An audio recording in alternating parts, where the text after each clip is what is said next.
أعوذ بالله السميع العليم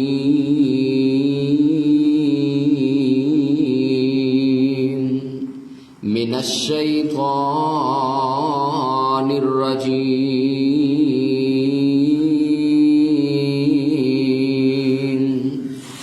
بسم الله الرحمن الرحيم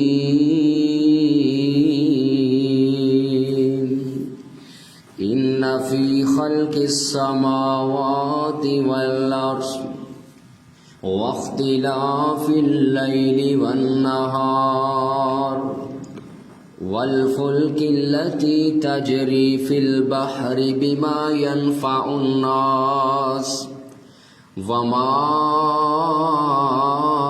أنزل الله من السماء من ماء فأحيا به الأرض بعد موتها وبث فيها من كل دابة وتصريف الرياح والسحاب المسخر بين السماء والأرض لآيات لقوم يعقلون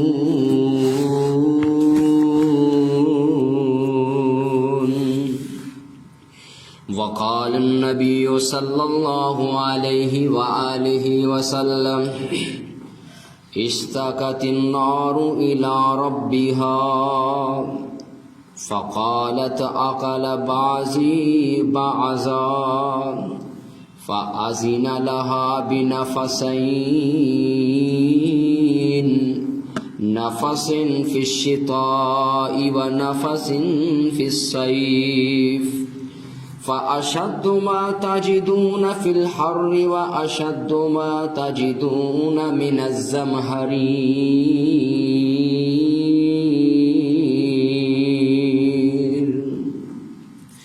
ہر قسم کی حمد و ثنا، کبریائی، بڑائی، وحدانیت اللہ ذوالجلال والاکرام کی ذات کے لیے۔ درود و سلام نبی رحمت احمد مصطفیٰ جناب محمد الرسول اللہ صلی اللہ علیہ وآلہ وسلم کی ذات مبارکہ کے لیے خاص۔ ذی وقار معزز سامعین و سامعات،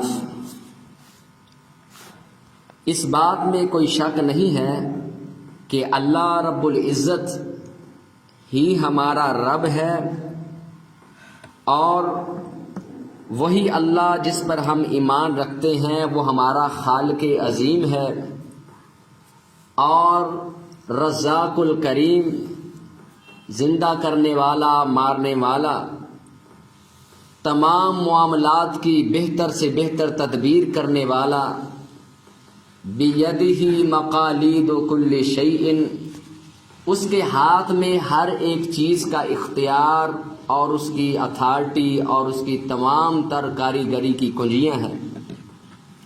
اس بات کا اعتراف کرنے کے بعد اس چیز کے اوپر بھی یقین رکھا جائے کہ اللہ ہی ہے مدبر امور الکون وحدہ، جو اکیلا یہ سارے معاملات کو اپنی نظر میں رکھے ہوئے ہے اور اس کی حکمت اور تدبیر کرنے والا ہے۔ وَهُوَ الَّذِي يُنَزِّلُ الْغَيْثَ مِن بَعْدِ مَا قَنَطُوا، اللہ ہی وہ ہے جب بندے نا امید ہو جاتے ہیں تو اللہ ان کے لیے آسمان سے بارشیں نازل کرتا ہے رحمت والی۔ وَيَنْشُرُ رَحْمَتَهُ وَهُوَ الْوَلِيُّ الْحَمِيدُ، اور یہی پر نہیں، أَفَرَأَيْتُمُ الْمَاءَ الَّذِي تَشْرَبُونَ، اے انسانوں کیا کبھی تم نے اس پانی میں غور کیا جسے تم پیتے ہو؟ أَأَنْتُمْ أَنزَلْتُمُوهُ مِنَ الْمُزْنِ، اسے بادلوں سے تم نے برسایا ہے یا کہ اس کے پروردگار کی ذات اتارنے والی ہے؟ ام نحن المنزلون۔ اللہ تعالیٰ فرماتے ہیں لو نشاء جعلناہ اجاجا، اگر ہم چاہیں تو آسمانوں سے برستے ہوئے اس برسنے والے پانی کو ہم کڑواہٹ میں تبدیل کر دیں، لیکن ایسا نہیں کیا۔ فلولا تشکرون، یہ میٹھا پانی یہ ذائقے والی یہ بارشیں جس کے ذریعے اللہ مختلف قسم کی انگوریاں زمین سے اگاتے ہیں، احیا بہ الارض بعد موتها، بنجر زمینیں آباد ہوتی ہیں اور انسانوں کی زندگی پر رونما ہونے والے اثرات پیدا کرنے والے ایسے ماحول اللہ تعالیٰ پیدا کرتے ہیں بارش کی وجہ سے کہ انسان کی زندگی بیماریوں سے محفوظ ہو جاتی ہے، اور اگر کوئی شخص بیمار ہے اللہ اسے اس کی وجہ سے تندرستی عطا فرماتے ہیں۔ حضرات، یہ موسمی تغیر اللہ کی نعمت ہے، اللہ کی تخلیق ہے، اللہ تعالیٰ کا احسان ہے۔ کبھی گرمی آ جاتی ہے، کبھی سردی آ جاتی ہے۔ قرآن مجید میں لفظ شتاء، الشتاء ایک دفعہ ذکر کیا گیا ہے سردی کے لفظ میں۔ شریعت ہماری اس قدر خیال رکھنے والی شریعت ہے کہ ہمیں کسی خاص موقع کے اوپر وہ یتیم نہیں چھوڑتی۔ گرمی ہے تو گرمی کے احکام، اگر سردی آ چکی ہے تو اس کے احکام الگ طریقے سے بیان کیے گئے ہیں۔ تو سردی کے دن آنے والے ہیں، کچھ دن ہم گزار بھی رہے ہیں، تو ان ایام میں خصوصاً سردی کے احکام اور احکام الشتاء کے حوالے سے ہمیں کچھ باتیں ضرور علم میں رکھنا ہوں گی کہ جن کی وجہ سے ہماری یہ زندگی کے سردی کے ایام شریعت کی روشنی میں گزرے، آسانی اور سہولت میں گزرے۔ اس طریقہ کار کو احباب کے سامنے پیش کر رہا ہوں۔ اللہ تعالیٰ آسمان سے بارش نازل کرتے ہیں۔ انا سببنا الماء صبا هو الذی انزل من السماء ماء، اللہ ہی تو ہے جو آسمان سے بارش نازل کرتا ہے، ہوائیں بھیجتا ہے، بادلوں کو پیدا کرتا ہے، بجلی اور کڑک سب کچھ دکھاتا ہے۔ وَهُوَ الَّذِي يُنَزِّلُ الْغَيْثَ، اور اللہ بارشیں نازل کرتا ہے۔ عزیز دوستو اور بھائیو، یُرِیکُمُ الْبَرْقَ خَوْفًا وَطَمَعًا، اللہ ہمیں ڈرانے کے لیے بجلی کی کڑک اور چمک پیدا کرتے ہیں اور بارش برسا کر ہمارے دلوں میں زندگی کے لہلہانے کی امید پیدا کر دیتے ہیں۔ دو چیزیں اللہ تعالیٰ ہمیں عطا کرتے ہیں۔ اللہ تعالیٰ نے یہ زمانوں کی جو تحویل رکھی ہے، یہ وقت بدلتا ہے، دن رات کا آنا جانا، یہ کیا اس میں حکمت ہے؟ یقلب اللیل والنہار ان فی ذلک لعبرا، یہ گرمی، یہ سردی، یہ بہار، یہ خزاں کے موسم جو ہم زندگیوں میں پاتے ہیں، یہ تبدیلیاں زمانوں کی، وقتوں کی رونما جو ہوتی ہیں، فرمایا ان فی ذلک لعبرا، اس میں تمہارے لیے بڑی نشانی ہے۔ بڑی گہری فکر کی بات ہے کہ ایک وقت ہم نے گرمی کے دنوں میں گزارا، اب وہ دن آ رہی ہیں کہ سردی کے دن جو بالکل گرمی کے برعکس متضاد اس کے اپوزٹ ہیں، اب وہ زندگی کے دن گزارنے جا رہے ہیں۔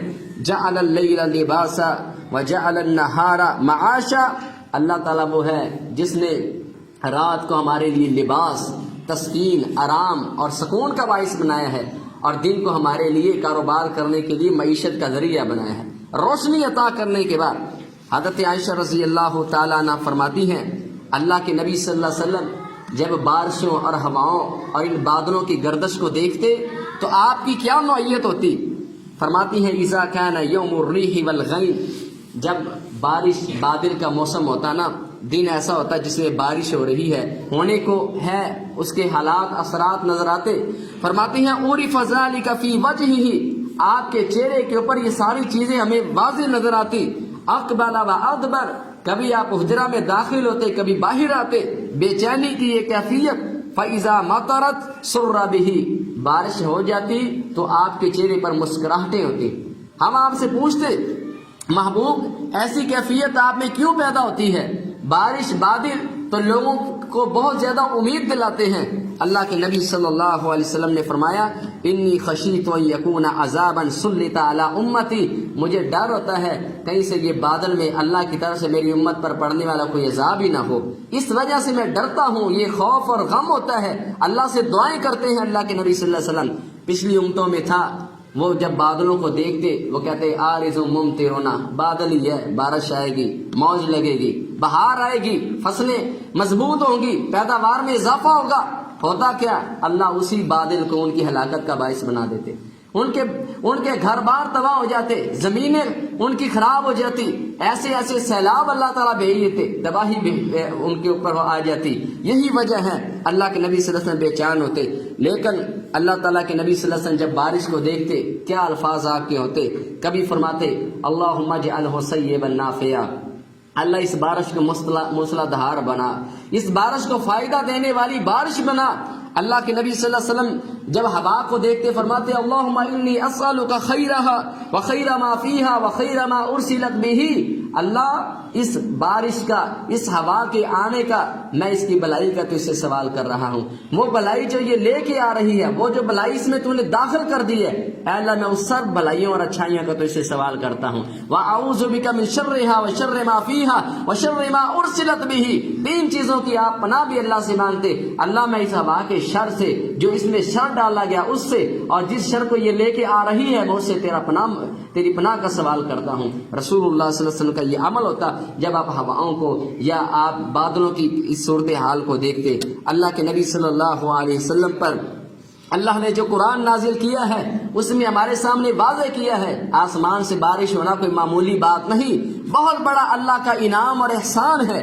فرمایا انزل علیکم ماء لکم منہ شراب، جو آسمان سے ہم نازل کرتے ہیں نا پانی، اس میں تمہارے لیے پینا ہے۔ شراب، تم اس سے پانی کو پیتے ہو۔ یہ جو سرکل بارشوں کا ہوتا ہے، زمین سے سمندروں سے پانی بخارات کی شکل میں آسمانوں کی طرف اٹھتا ہے اور اوپر سے پھر زمین کی طرف دوبارہ اسے سرکل کر کے دوبارہ زمین کے اوپر پھینکا جاتا ہے۔ لکم منہ شراب، اللہ فرماتے ہیں تمہارے لیے اس پانی کے اندر پینا ہے، مشروب ہے تمہارے لیے، ذائقے والا ہے، خوشگواری کے ساتھ تمہارے حلق سے نیچے اترنے والا ہے۔ ایسا نہیں ہے کہ اس میں اندر کوئی کرواہٹ موجود ہے یا آپ کو کوئی دقت ہو جائے گی یا آپ کے معدے اور مثانے کے لیے نقصان کا باعث ہوگا، ایسی بات نہیں ہے۔ وانزلنا من السماء ماء طہورا، اللہ نے آسمان سے پاکیزہ پانی تمہارے لیے نازل کیا ہے۔ موسموں کی تبدیلیاں، بارشوں کا آنا، ہواؤں کا آنا، یہ سب اللہ تعالیٰ کی نعمتیں ہیں اور اللہ کے احسانات ہیں جو بندوں پر مختلف کیفیات میں رونما ہوتے ہیں اور حالات بدلتے رہتے ہیں۔ اللہ کے نبی صلی اللہ علیہ وسلم کو اللہ تعالیٰ نے فرمایا من الثمرات رزقا لکم، اللہ بارش نازل کرتا ہے، پھلوں سے بہترین رزق پیدا ہوتا ہے۔ تیسرے نمبر پر وجعلنا من الماء كل شيء حي، اللہ نے ہر جاندار چیز کو پانی سے پیدا کیا ہے، پانی کی قدر و قیمت واضح ہوتی ہے۔ چوتھے نمبر پر احیا به الارض بعد موتها، بنجر زمینیں آباد ہوتی ہیں۔ پانچویں نمبر پر انزلنا علیہ الماء اہتزت وربت، زمین کے اوپر جب پانی پڑتا ہے، بارش گرتی ہے تو وہ لہلہانے والی بن جاتی ہے۔ اور جب بارشوں کی صورتحال کچھ زیادہ ہی ہو جائے، جب ضرورت سے زیادہ بارشیں آنا شروع ہو جائیں، تو پھر رسول اللہ صلی اللہ علیہ وسلم کا طرز عمل کیا ہوتا تھا؟ آپ کا طریقہ کیا ہوتا تھا؟ آپ دعا کرتے اللہم حوالینا ولا علینا، اللہ اس بارش کو ہمارے آس پاس لے جا، ہمارے اوپر آپ برسانا، ولا علینا، اللہم علی الاکام والزراب وبطون الاودیۃ ومنابت الشجر، اللہ اسے تو وادیوں میں، جنگلوں میں، پہاڑوں میں، ندیوں میں، ان جگہوں پر لے جا جہاں پر اس کی ضرورت ہے۔ اللہ اب ہمیں اس کی ضرورت نہیں رہی، اس بارش کو ہمارے اوپر نہ برسا۔ تو جب بارش ہو رہی ہو، یستحب الدعاء عند نزول المطر، بارش کے نزول کے وقت ہمیں اللہ تعالیٰ سے دعا کرنا چاہیے۔ اللہ کے نبی صلی اللہ علیہ وسلم نے فرمایا کہ جب بارش ہو رہی ہوتی ہے اللہ تعالیٰ اس وقت کی جانے والی دعا کو رد نہیں فرماتے۔ نزول مطر، بارش کے نزول کے وقت دعا کرنا، یہ اللہ تعالیٰ قبولیت کا وقت رکھتے ہیں۔ بارش کا نہ آنا یہ گناہوں کی سزا ہوتی ہے۔ اللہ نے قرآن مجید میں فرمایا وَلَقَدْ أَخَذْنَا آلَ فِرْعَوْنَ بِالسِّنِينَ، ہم نے آل فرعون کو قحط سالیوں کے ساتھ ان کا مواخذہ کیا، ان کی پکڑ تکڑ کی۔ وَنَقْصٍ مِّنَ الثَّمَرَاتِ لَعَلَّهُمْ يَذَّكَّرُونَ، تاکہ وہ غور و فکر نصیحت قبول کرے، تاکہ وہ نصیحت حاصل کرے۔ اللہ نے ان کی بارشیں روک دی، ان کے پاس بارشوں کا سلسلہ ختم کر دیا۔ قحط سالیاں آتی ہیں اس وقت جب گناہ، زیادتیاں اور اسی طرح مہنگائی، ظلم اور فساد، یہ تین چیزیں بڑھ جائیں تو یقینی بات ہے اللہ رب العالمین کی طرف سے بارشوں کے سلسلے ختم ہو جاتے ہیں۔ بے موسمی بارشیں اللہم اغثنا رسول اللہ صلی اللہ علیہ وسلم کے الفاظ ہوتے تھے جب بارش نہ آتی آپ صلاۃ الاستسقاء پڑھاتے، اور اس استسقاء کے طریقے کو باقاعدہ احادیث میں ائمہ حدیث نے اپنی کتابوں میں بطور نماز کے ایک باب قائم کر کے ذکر کیا ہے کہ نماز جب بارش نہ آ رہی ہو تو کس طرح اللہ تعالیٰ سے دعا کر کے بارش کا مطالبہ کرنا ہے۔ اللہ کے نبی صلی اللہ علیہ وسلم باہر نکلتے میدان میں اور وہاں پر 2 رکعتیں پڑھاتے اور ایک طویل دعا کرتے۔ اللہ کے نبی صلی اللہ علیہ وسلم کی حالت وہاں پر دیکھنے والی ہوا کرتی تھی۔ آپ علیہ السلام دعا کرتے اور پھر آپ کے دعا میں مختلف الفاظ ہیں، اللہم اسق عبادک و بہائمک وانشر رحمتک و احی بلدک المیت۔ حضرات، موسمی تبدیلیاں اور حالات اور یہ وقت کی تبدیلی، یہ سب اللہ تعالیٰ کی تخلیق ہے، اللہ تعالیٰ کی نعمت ہے۔ اللہ خالق الدہر ہے، اللہ موسموں کو پیدا کرنے والا ہے، بنانے والا ہے۔ تو ان سردیوں کے اندر، ان آنے والی موسموں کی تبدیلیوں میں ہمارا رویہ، ہمارا عمل، ہماری کیفیت کیسی ہونی چاہیے؟ سب سے پہلی بات یہ ہے کہ سردیاں مومن کے لیے موسم بہار ہیں۔ مومن کے لیے یہ موسم بہار کا باعث ہے۔ کیوں؟ اس کی بڑی وجہ یہ ہے کہ دن چھوٹے ہو جاتے ہیں اور راتیں بڑھ جاتی ہیں۔ مومن کے لیے روزہ رکھنا آسان ہو جاتا ہے، اور خصوصاً ان ماؤں بہنوں کے لیے جن کے فرضی روزے خاص دنوں کی وجہ سے رہ گئے ہیں، وہ ان دنوں میں ان کی اگر قضائی دینا چاہے تو بہت زیادہ سہولت کا باعث ہے۔ دن چھوٹے ہیں، راتیں بڑی ہیں۔ راتوں کے بڑے ہونے کا فائدہ یہ ہے راتوں میں قیام کرنا، اللہ کے سامنے سجدہ ریز ہونا، نفل و نوافل کا اہتمام کرنا ایک تفصیل ہے۔ اللہ کے نبی صلی اللہ علیہ وسلم راتوں کا قیام کس طرح اس کا اہتمام کرتے تھے، صحابہ کرام کو راتوں کے قیام کی ترغیب کس طرح دیا کرتے تھے۔ آپ فرماتے تھے علیکم بقیام اللیل، راتوں کا قیام کیا کرو، فإنہ دأب الصالحین، وہ نیک لوگوں کی عادت ہے۔ اللہ کے نبی صلی اللہ علیہ وسلم نے فرمایا گناہوں کی معافی کا باعث ہے، اللہ تعالیٰ درجات میں بلندی کرتے ہیں۔ عزیز دوستوں اور بھائیوں، شریعت نے بڑی سہولت کے رستے رکھے ہوئے ہیں، شریعت نے بہت زیادہ ہمارے لیے آسانیاں پیدا کی ہیں، خصوصاً ان دنوں کے اندر آ کر شریعت نے بہت زیادہ آسان پہلو اختیار کیے ہیں۔ وما جعل علیکم فی الدین من حرج، اللہ نے دین میں کسی قسم کی تنگی نہیں رکھی، اور اللہ کے نبی صلی اللہ علیہ وسلم نے فرمایا الدین یسر، دین بڑا احسان ہے۔ یرید اللہ بکم الیسر، اللہ تعالیٰ تمہارے ساتھ آسانی کا معاملہ کرنا چاہتے ہیں، اللہ تمہارے ساتھ کسی قسم کی تنگی کا ارادہ نہیں رکھتے۔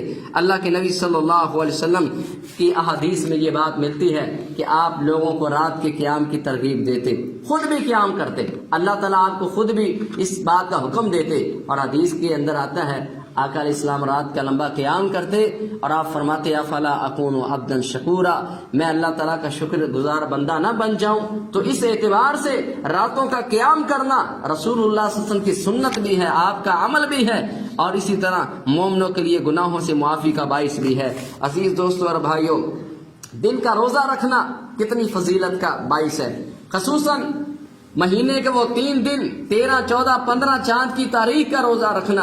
اللہ کے نبی صلی اللہ علیہ وسلم نے فرمایا ایام 20 کے روزے یذهبن وہر الصدر، دل کے اندر جو گھٹن پیدا ہوتی ہے نا، نفرتیں پیدا ہوتی ہیں، یا کسی قسم کے دل کی کوئی کیفیت ایمانی بدلتی ہے، یہ 3 دن مہینے کے تاریخ کے چاند کی تاریخ کے اعتبار سے روزہ رکھنا اللہ دل کے ہر قسم کے غم، پریشانی اور دکھوں کو دور کر دیتے ہیں۔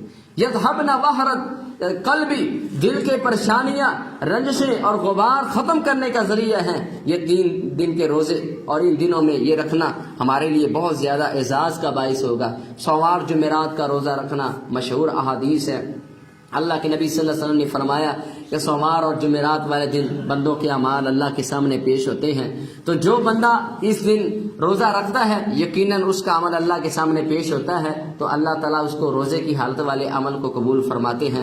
تو روزے کی حالت میں رہنا بہت بڑا اعزاز ہے۔ اللہ کے نبی صلی اللہ علیہ وسلم نے فرمایا علیک بالصوم فإنہ لا مثل لہ اور لا عدل لہ، روزہ رکھا کرو، اس کا مقابل کوئی نہیں ہے، اس کے مقابلے میں کوئی اور عمل نہیں ہے۔ اللہ کے نبی صلی اللہ علیہ وسلم نے فرمایا جو بندہ اللہ کی رضا کے لیے 1 دن کا روزہ رکھ لیتا ہے، اللہ تعالیٰ اس کے اور جہنم کے درمیان ایک بہت بڑی کھائی، خندق کھود دیتے ہیں، بہت گہری۔ اور ایک حدیث کے الفاظ ہیں جس نے اللہ کے راستے میں 1 دن کا روزہ رکھا، اللہ اس کے اور جہنم کے درمیان 70 سال کی دوری پیدا کر دیتے ہیں۔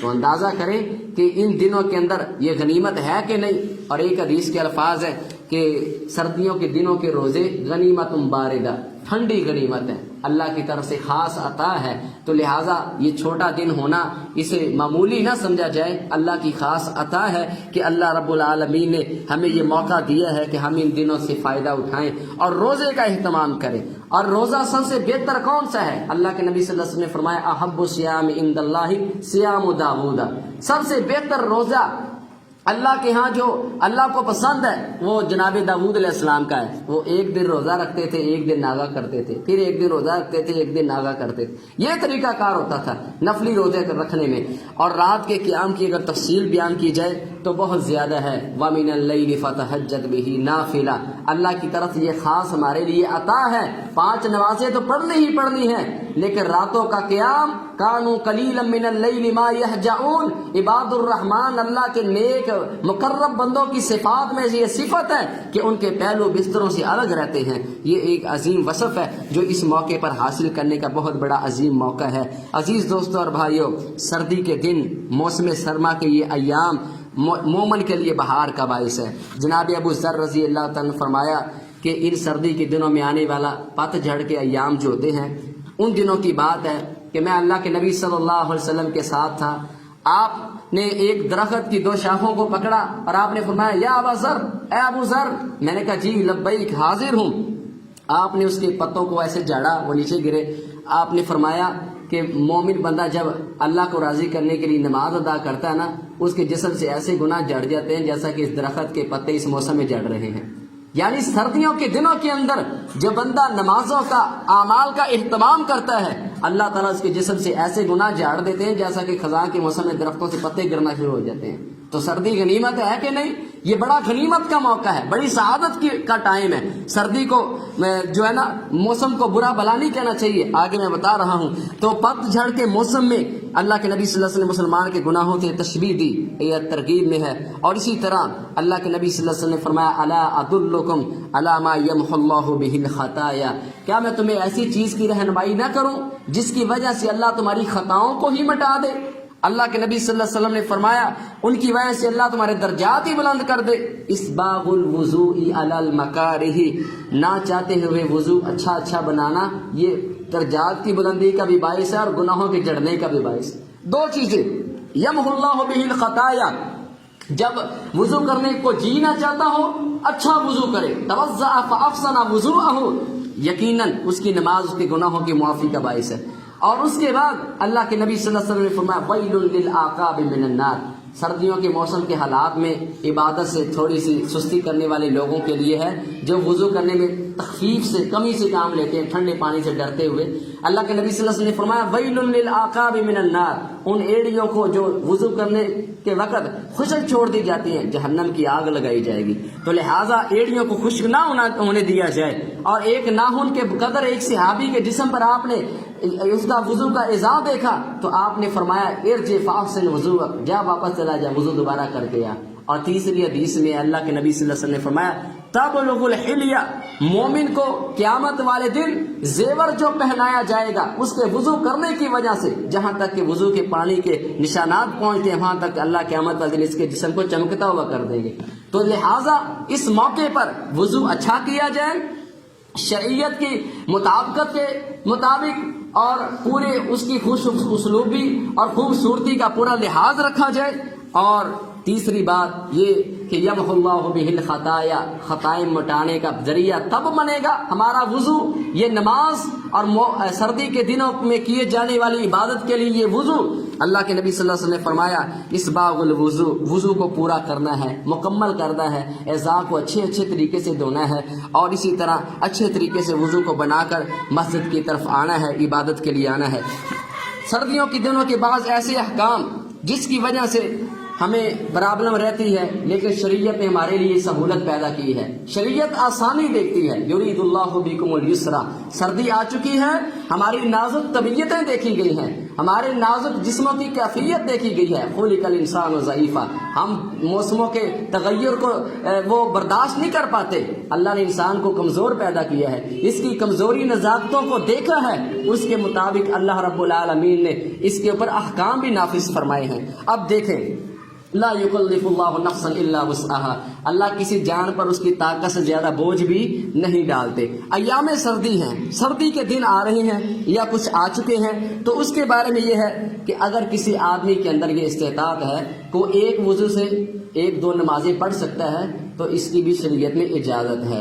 پہلے یہ حکم ہوا کرتا تھا کہ ہر نماز کے لیے الگ سے وضو کرنا ہے، خواہ آپ کا وضو قائم ہے یا نہیں، لیکن اللہ کے نبی صلی اللہ علیہ وسلم نے ایک موقع پر ہر نماز کے لیے نہیں، آمدن غیر ارادی طور پر آپ نے ایک وضو کے ساتھ دو نمازیں پڑھ کے، صحابی نے پوچھا آگے تو آپ ہر نماز کے لیے وضو کرتے تھے، آپ نے فرمایا لکی لا یحرج علی امتی، میں چاہتا ہوں میری امت پر حرج نہ قائم ہو جائے، ان پر کوئی وزن نہ آ جائے، ان پر کوئی مشقت کا باعث نہ بن جائے۔ آپ نے پھر اللہ کے نبی سے ایک وضو کے ساتھ کئی نمازیں پڑھی ہیں تو کوئی قباحت نہیں ہے۔ اسی طرح وضو کے احکام میں کے ساتھ ساتھ رخصت اللہ تعالیٰ کی جو اللہ کے نبی صلی اللہ علیہ وسلم نے ہمیں دی ہے وہ ہے کہ جرابوں اور موزوں پر مسح کرنا۔ اس حوالے سے شریعت بڑی وسیع القلب ہے، کھلے دل والی ہے، شریعت نے ہمارے اوپر تنگی کو داخل نہیں کیا۔ اندازہ کریں، حضرت مغیرہ بن شعبہ کہتے ہیں میں اللہ کے نبی صلی اللہ علیہ وسلم کے ساتھ ایک سفر میں تھا اور اللہ کے نبی صلی اللہ علیہ وسلم کا وضو، آپ کا جائے نماز اور آپ کا عصا وہ میری ذمہ داری تھی۔ فرمانے لگے آپ وضو کرنے لگے تو جب آپ پاؤں کو دھونے لگے نا تو میں جھکا لانزی خفیہ، آپ کے موزے تو اتاروں، تو آپ نے فرمایا دا انی ادخلتہما طاہرتین، میں نے یہ وضو کر کے پہنے ہوئے ہیں، آپ نے موزے نہیں اتارے۔ جناب علی المرتضیٰ رضی اللہ تعالیٰ عنہ سے بھی ایسی روایت موجود ہے، اور اسی طرح حضرت عبداللہ ابن عمر رضی اللہ تعالیٰ بیسیوں سے صحابہ کرام وہ اس بات کو واضح کرتے ہیں کہ اللہ کے نبی صلی اللہ علیہ وسلم نے مسح علی الخفین والجوربین، جرابوں پر بھی مسح کیا ہے اور خفین موزوں پر بھی مسح کیا ہے۔ تھوڑا سا یہاں پر فقہی اختلاف ضرور رہتا ہے، لیکن حضرت امام ابو حنیفہ رحمہ اللہ ان کا اپنی زندگی کے آخری ایام میں جرابوں پر مسح کرنے پر بھی فتویٰ موجود تھا۔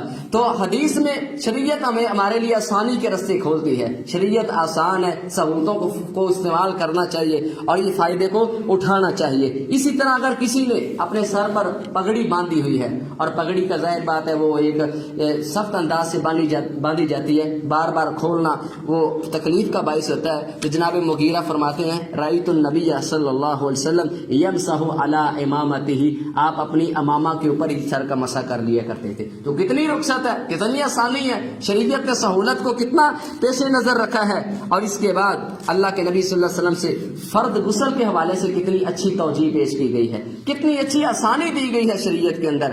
حضرت عمر بن عاص غزوہ سلاسیل میں رضی اللہ تعالیٰ عنہ تھے، کہنے لگے مجھے جنابت لاحق ہو گئی، تو اب کیا ہوا کہ میں ڈر گیا، اب کیا طریقہ اختیار کیا جائے؟ فرمانے لگے میں نے تیمم کی آیات نازل ہوئی تھی ان دنوں، میں نے تیمم کیا، ساتھیوں کے ساتھ ہی نماز پڑھ لی۔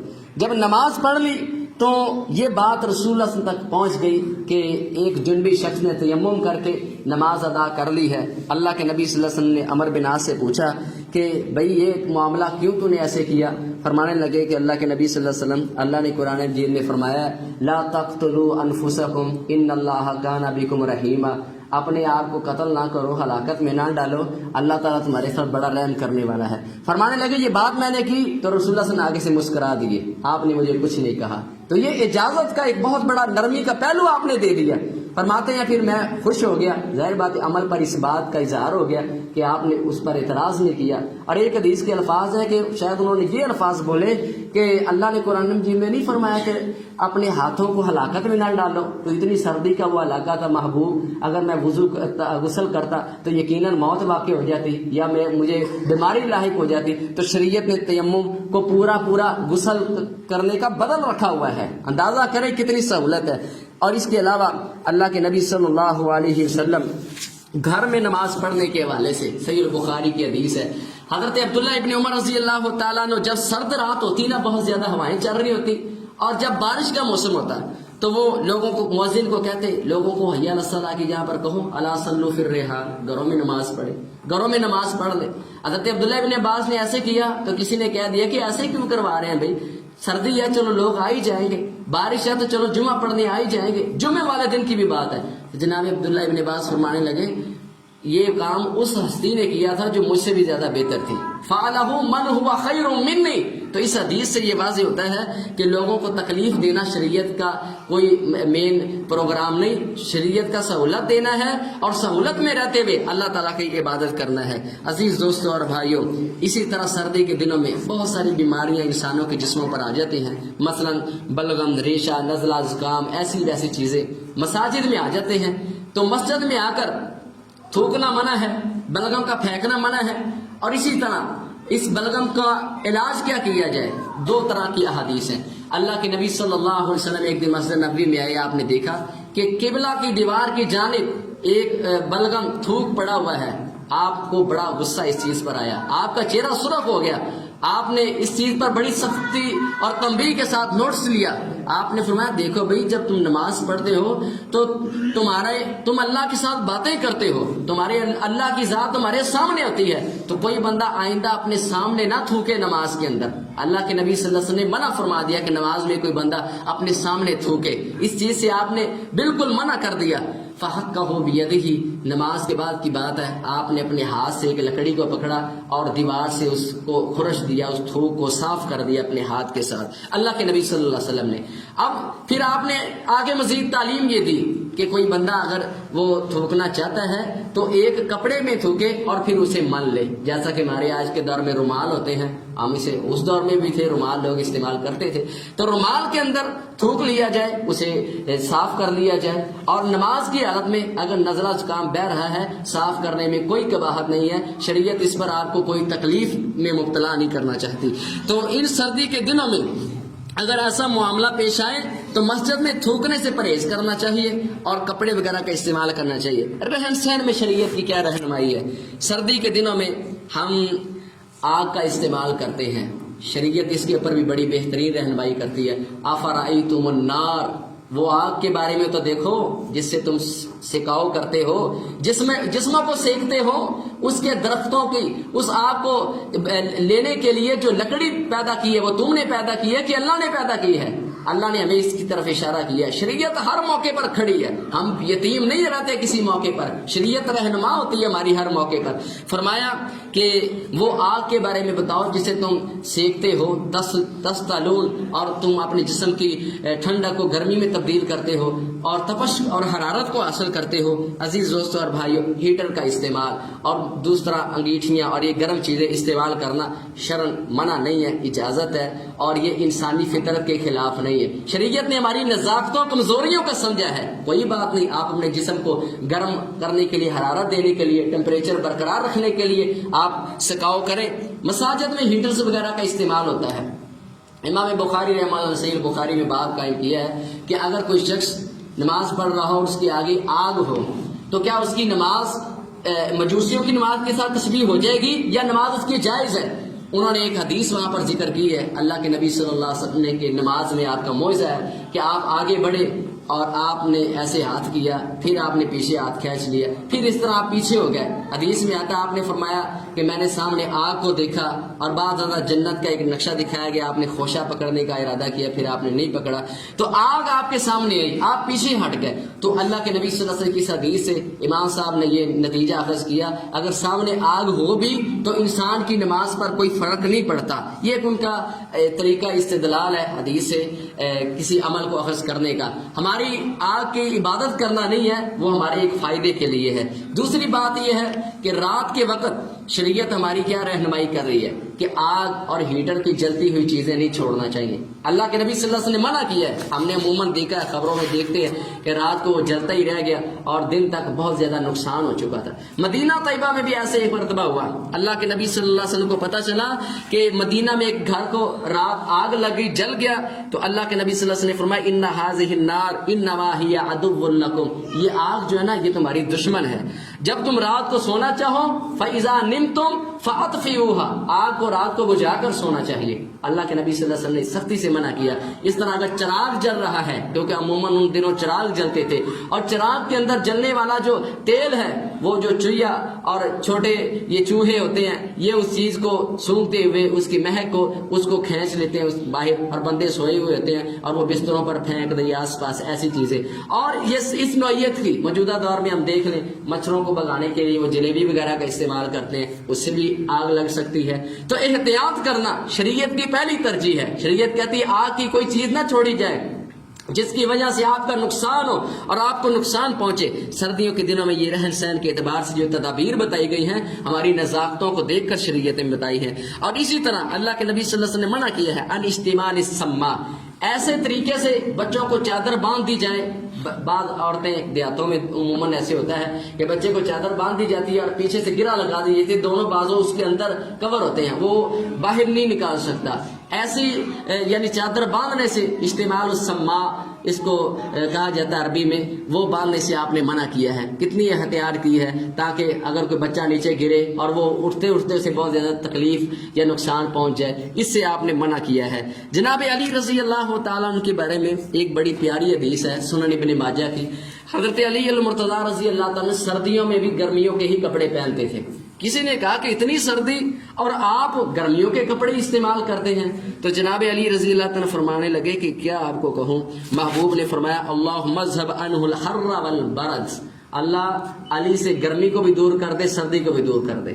آپ نے دعا دی جناب علی رضی اللہ تعالیٰ عنہ کو، فرماتے ہیں فما وجدت حرا ولا بردا بعد یومئذ، اس دن کے بعد آج تک میں نے نہ زیادہ گرمی کو محسوس کیا نہ مجھے زیادہ سردی لگتی ہے۔ یہ ہے جناب علی المرتضیٰ رضی اللہ تعالیٰ عنہ۔ تو بعض جسموں میں ایسی خاصیت ہوتی ہے، وہ تو رسول اللہ صلی اللہ علیہ وسلم کی ان کے لیے دعا تھی، تو اس لحاظ سے احتیاطی تدابیر اختیار کرنا اور موسم کے لحاظ سے مسائل کو سیکھنا، یہ ساری چیزیں ہمارے لیے اجازت اور رخصت اور آسانیوں کے پہلو ہیں۔ اللہ ہمیں اپنی شریعت سے مستفید ہونے کی توفیق عطا فرمائے۔ استغفر اللہ لی ولکم ولسائر المسلمین والمسلمات۔